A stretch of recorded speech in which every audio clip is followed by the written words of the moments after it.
طيب ازيكم يا جماعه. كان في حاجه كده لفت انتباهي بقالها حبه حلوين، وبمعنى حبه حلوين اقصد سنين.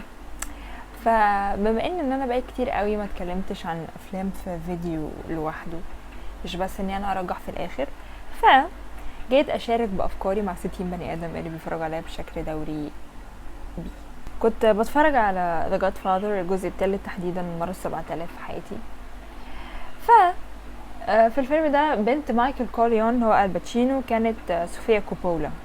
وانا لما شفت الفيلم ده وعرفت اسمها في الحقيقة وبتاع، كنت فاكرة انه مجرد تشابه اسماء ما بينها وما بين اسم المخرج فرانسيس فورد كوبولا. ليه؟ لان هو كمان اسمه كوبولا او اللقب بتاع عيلته، بس الحقيقة صوفيا بنته، وهي كمان ممثلة ومخرجة وعملت افلام حلوة قوي، منهم فيلم Lost in Translation اللي احنا هنتكلم عليه النهارده. هو فيلم تاني، فيلم Lost in Translation اللي عملته صوفيا كوبولا، كانت زي ما تقول كده بتعبر فيه عن استيائها في الجواز لما اتجوزت المخرج سبايك جونز، لان هو كان بيسيبها فترات طويلة قوي وهي كانت حاسة بالوحدة.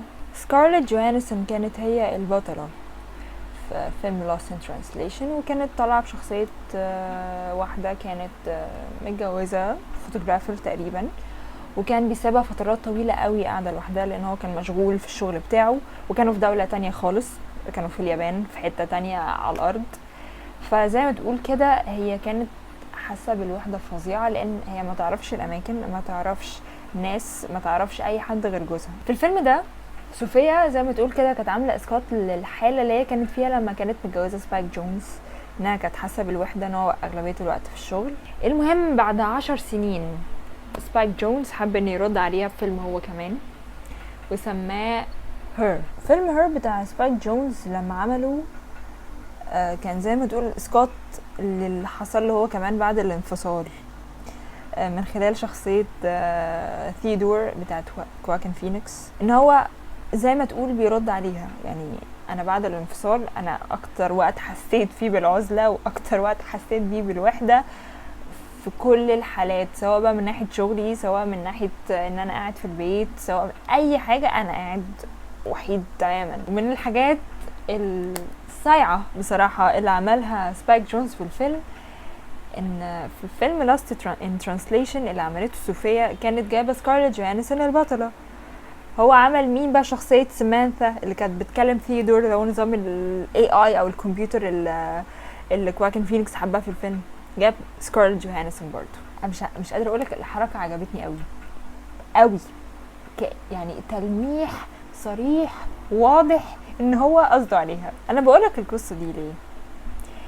لان حوار ان انت تعمل اصلا فيلم لوحده ده مش سهل، زي ما قلت لك قبل كده، هي الصناعة كلها على بعضها مش سهلة.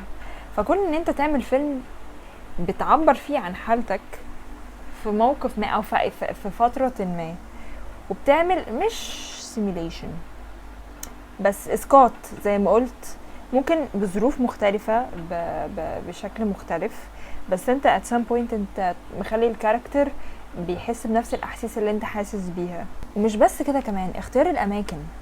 يعني في Lost in Translation اختارت اليابان ان هي تسرد فيها القصه. طب اشمعنى اليابان؟ لما انا جيت افكر فيها قلت طيب ما اكيد علشان هي عايزه تبين لك بقد ايه الوحده قتلاها، وان مفيش حاجه تعملها في المكان اللي هي فيه، رغم ان هو مليان حاجات ومليان اماكن وزحمه قوي، لان اليابان من الدول الزحمه. هي عايزه تبين لك ان مدى الوحده اللي هي فيها، رغم ان هي محاطه بناس كتير، هي ستيل وحيده. نفس اللي عمله يعني عم جونز في الفيلم بتاعه اللي هو فيلم هير، برضو ثيودور كان في مكان زحمة ومش عارفة ايه وبتاع، رغم ذلك هو وحيد تماما، عنده صديقين وبتاع اللي هما زمايله في الشغل وخلاص. غير الاماكن، اختيارهم للالوان. يعني الفيلمين دولت لو انا شفتهم من غير صوت عيني هتتبسط.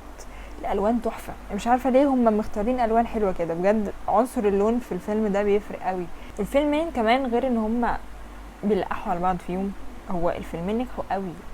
تقريبا فيلم Lost in Translation خد الأوسكار في أحسن سيناريو أصلي تقريبا أو أحسن سكريبت، مش فاكرة هير خد الأوسكار ولا لأ، بس هو الفيلمين خدوا جوائز عالمية. يعني في آخر فيلم هير كان في سبيتش كده ثيودور كان بيحكيه أو بيقوله، يعني بيتكلم عن سامانثا يعني. انا مش هحكي لك هو قال ايه، بس هو كان من الحاجات اللي بحبها قوي، من افضل السينز بالنسبه لي في الفيلم. كنت حاسه ان سبايك جونز هو بيوجهه لصوفيا كوبولا، يعني كنت حاسه ان هو عايز يقول لها الكلام ده، فكانت حاجه في قمه الرومانسيه بالنسبه لي. يعني السين ده بحبه قوي، مش عارفه كان تقريبا هو السين كان متقسم على لقطات مختلفه، مره فوق السطح، مره هو ماشي ومش عارفه ايه. فالسين كان حلو في الشكل وحلو في الكتابه وحلو كميوزك ملعوبه في الخلفيه، فالسين على بعضه كله بيرفكت. تحسه كده لاف سبيتش متقدم باحترام للبنت اللي هو كان بيحبها. انا برضو مش عايزه اطول عليك قوي في القصتين دول، انت ممكن تكون عارف القصه او مش عارف، واديك عرفت. بس الفيلمين دول زي ما تقول كده هما كانوا كل واحد بيدي رساله للتاني، مش بس عن قصه حب وجواز وانفصال، لا هي بتبقى هو عالم تاني خالص.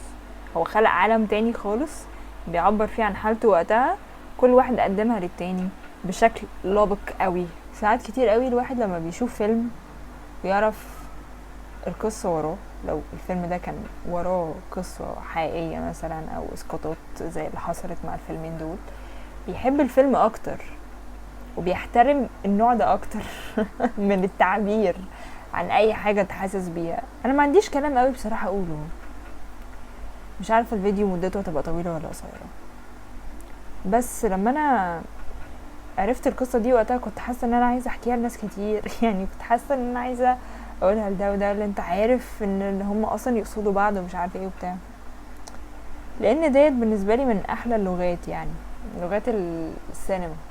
مش شرط ان انت لازم تعمل فيلم عشان تعبر اللي قدامك عن مشاعرك، بس كفيل ان انت تبعت له ريكومنديشن تقول له بص الفيلم ده فكرني بيك. انت عارف احلى حاجة بسمعها لما الاقي حد يجي يشوف فيلم انا قلته له ويقول لي بعد كده انا لما باجي اشوف الفيلم ده بفتكرك،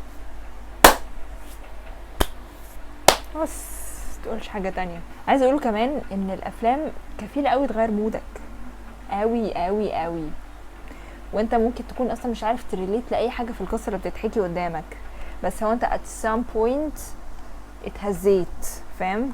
سواء عجبك او حزنك او ما عجبكش او خلى دماغك تتفتح على بوينت معينه. يعني مثلا انا المفروض كنت اصور بدري عن كده، بس في فيلم جاي لتوم هانكس فشوفته وعجبني قوي، وما سمعتش عنه خالص. الفيلم ده قديم شويه، كان في سنه 88 اتعمل تقريبا، فهو قديم حبتين، بس لو عايز تعرف الفيلم ده ايه حطيته في الدايري بتاعتي على ليتر بوكس، فانت ممكن تشوف اخر فيلم انا شفته فهتلاقيه هناك. المهم يعني الفيلم ده هرجحه عشان كده مش عايزه اقول اسمه، فعشان كده ايه لو عايز تعرف هو ايه الفيلم خش على ليتر بوكس. لما انا شفته عجبني قوي، هو فيلم ماجيكال شويه وفاني وحاجات كتير، مودي اتغير بعده، يعني حبيته واتبسطت، فحسيت ان انا عايزه اعمل الفيديو ده اكتر واتكلم اكتر عن الموضوع يعني. فهي كفيله انها تغير وتشقلب حاجات كتير فيك بصراحه. صناعه زي دي تحفه. فاللي عايزه اقوله شوف فيلم Lost in Translation، شوف فيلم Her، الاتنين بيكملوا بعض بالنسبه لي. بس شوف الاول فيلم Lost in Translation لان هو هيوريك فتره لما كانوا لسه متجوزين بس من البرسبكتيف بتاع صوفيا. فيلم هير لما تشوفه هتشوفه بقى من البرسبكتيف بتاع جونز بس بعد ما هم خلاص سابوا بعض. انا ما حبيتش ابدي بتفاصيل كتير عن الفيلمين، انا لو عليا اقعد انا وانت الفيديو 3 ساعات نحكي مع بعض عن الفيلمين، بس علشان اللي ما شافوش الفيلمين دول ما قتلش عليهم المتعه، عشان هتبقى حركه نص كم قوي لو انا حرقت عليك فيلمين زي دول. ممكن بعض الناس تحس ان هو والله يا جاي كبرت الموضوع، يعني عامله فيديو كامل بتحكي فيه قصه فيلمين وبتاع، ممكن يبقى معاك حق، بس لما انا اكتشفت القصه دي بصراحه بالصدفه البحته، ده انا كان بوست كان حد كاتبه عن القصه دي بتاعه الفيلمين دول وان هما تلميحات لبعض ومش عارفه ايه وبتاع، فكانت مفاجاه بالنسبه لي. فلما انا جيت اشوف الفيلمين دول بعد ما اكتشفت القصه كانت وجهتي متغيره تماما. لما شفت الفيلمين ركزت اكتر في التفاصيل وعرفت بقى، فاهم؟ فالموضوع بيفرق معايا شويه في الحاجات اللي زي دي. الموضوع ده مهم للي هيحبوه مش للجميع قوي، عادي ممكن حد مش هيفرق معاه بعد ما يشوف الفيلم مرة 2 و3 ويعرف القصة برضو ستيل نفس الفكرة. ف هو فرق معايا at some point. النهارده مفيش ترجيح الافلام لان انا اتكلمت عن فيلمين، فبالتالي ارجح فيلمين Lost in Translation و Her. الاتنين لو ما شفتهمش شوفهم بالترتيب اللي قلت لك عليه، لو انت شفتهم شوفهم تاني. ففي اخر الفيلم في اخر الفيديو حابه اقول ان انا appreciate this kind of industry. وبس كده، اشوفكم الحلقه الجايه. باي باي.